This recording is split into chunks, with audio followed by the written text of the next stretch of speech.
Hello guys, welcome back. This is Shahzex. Recently, we had balance changes. We saw multiple troop buffs while the Meteor Golem took a nerf. On top of that, there were changes to modifiers and some defensive nerfs, which overall makes the game feel easier and more aggressive than before. With all this chaos going on, I think now is the perfect time to make a guide to the top 4 attack strategies. I'll break everything down step by step, so even if you're a complete beginner, this video is going to be a lifesaver for you. You'll find timestamps and army links down below. And let's get started after a small intro.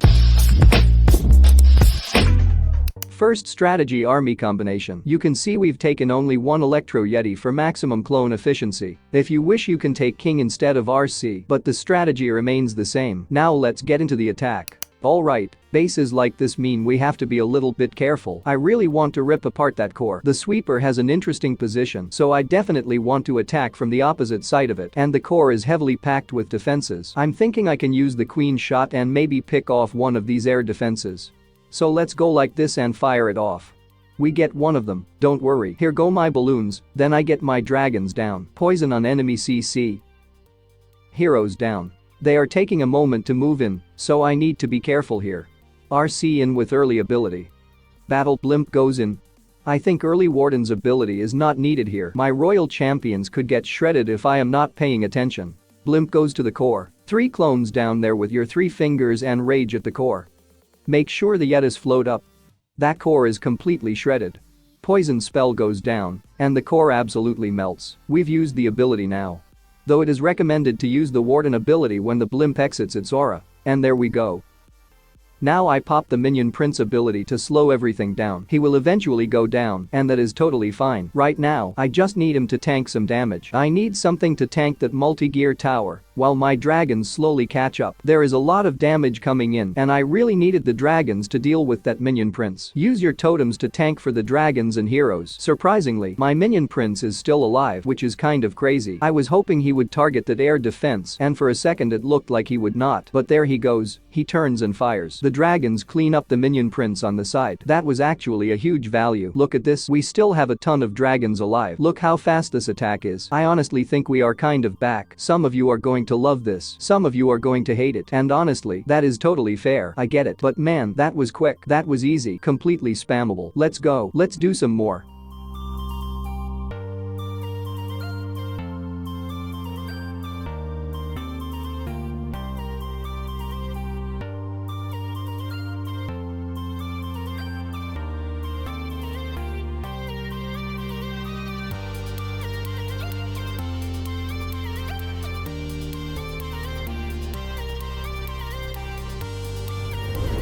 The second strategy starts with a little variation with our throwers and meteorite golems.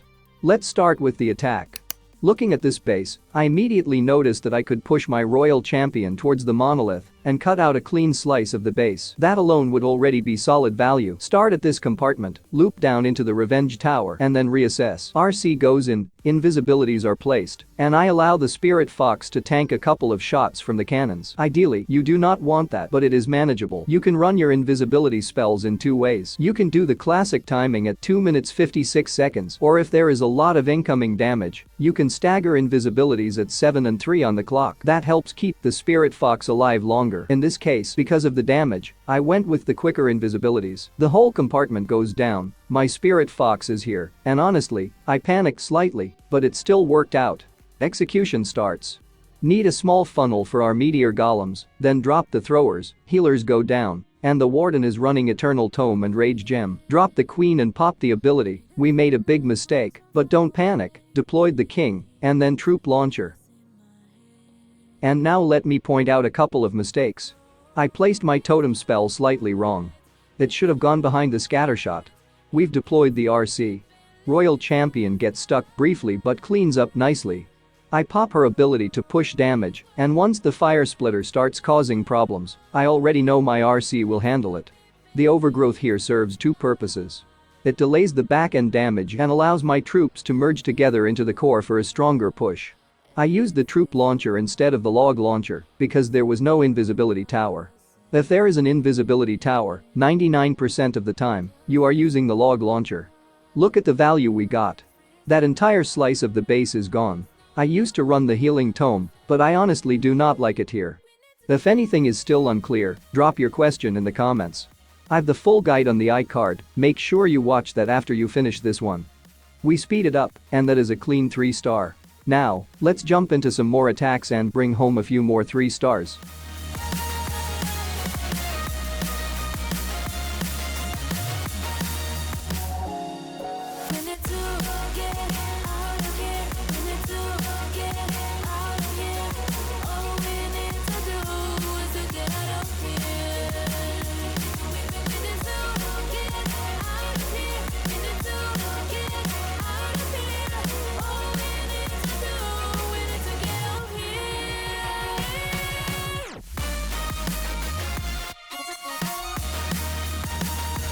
Here's the army combination of the third strategy. I have to say, I was honestly surprised the Electro Dragon buff hasn't been reverted yet. With all the other changes, Meteor Golem nerfs, defensive tweaks, modifier shifts, you would expect that overpowered boost to be dialed back. Electro Dragons were already one of the most used strategies in High Legend, right next to Meteor Golems, and now they just feel blatantly stronger. Let's start with the attack. You can see the base here, the air defenses are located at 4 sides.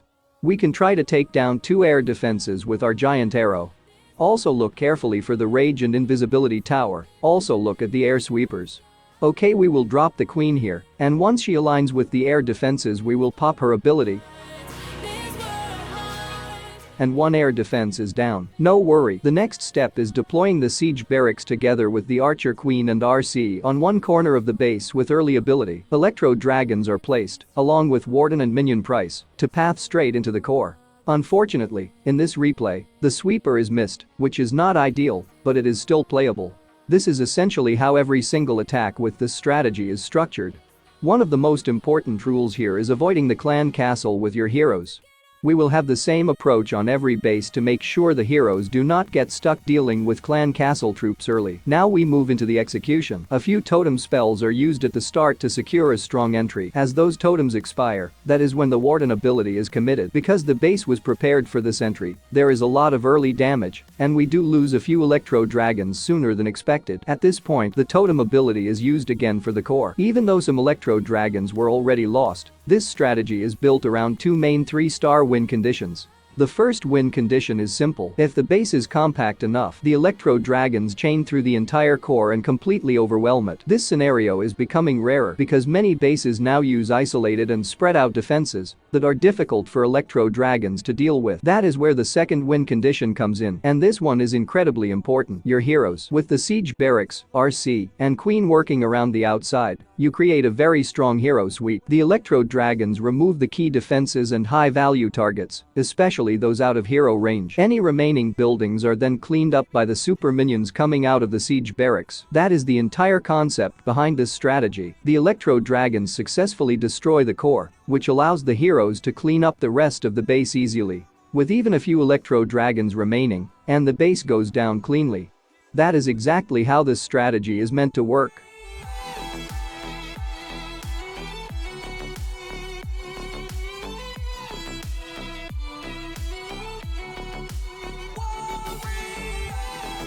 Here we're at 4th strategy. The Revenge and Monolith are close together, with Poison and Rage Tower, and the Weave the Bomb Hive outside. Let's drop the RC in front of the Bomb Hive. Guys, if you are using the Spirit Fox, there are 2 main invisibility timing methods you should understand. The first method is cycling invisibility spells together with the Spirit Fox's passive invisibility. An invisibility spell lasts 4.5 seconds while the Spirit Fox provides 4 seconds of invisibility with a 6-second cooldown. This allows you to run a roughly 10-second cycle where your royal champion stays invisible most of the time. You just need to be aware that after each invisibility spell ends, defenses will retarget your royal champion for 1 to 2 seconds. Most of the time, this damage is survivable. However, if your Spirit Fox goes down, you will need to switch to casting invisibility spells every 4 seconds to keep the royal champion alive. The second method is casting invisibility spells at the 7 and 3 second marks, essentially placing them every 4 seconds. At first glance, it might feel like the Spirit Fox is not contributing much with this approach, but in reality, this timing actually helps keep the Spirit Fox alive longer, which I've shown in the second strategy. As you can see, we've taken out a big chunk of the base with our RC. Now, I'm little confused, where should I start the attack? Okay, let's drop queen at this corner. Pop the ability and drop all our meteorites. Healers down. Troop launcher. Warden, king on the other side. And now we will drop the funneling troops there. We've deployed the RC for extra push. You can see on that side, my king is doing great. But now he's struggling there, so let's drop a totem to help him.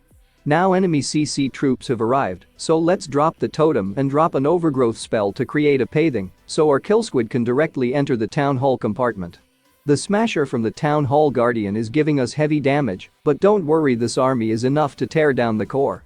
We've popped the warden's ability. I'm popping his ability because I need to deal with that enemy queen, otherwise the king will go down way too fast. The queen still has her healers, which is great. And even though it looks like we're out of meteor golems, we actually still have a couple left in the push, so this base is finished. Town hall is down, which is huge. The king does eventually go down, but that is completely fine because this attack is extremely fast. Do not panic here. Just let the attack play itself out. I was a little bit slow with my decisions in this one. But I am not saying you have to play fast at all. The key is to stay calm. If you panic, that is when mistakes happen. In this attack, I switched over to the rage gem. That choice is completely up to you. You can absolutely play around with the healing tome as well, which is still a very strong option. Personally, with how much damage there is in Legends League right now, I really like having the extra sustain from the healing tome. I hope the explanations helped you understand everything clearly. If you have any queries till now, feel free to ask in the comments. And as always, don't forget to watch the videos on the iCard and description. And make sure you like, share and subscribe. I'll catch you guys in the next video. Till then, stay safe, stay beautiful. Peace.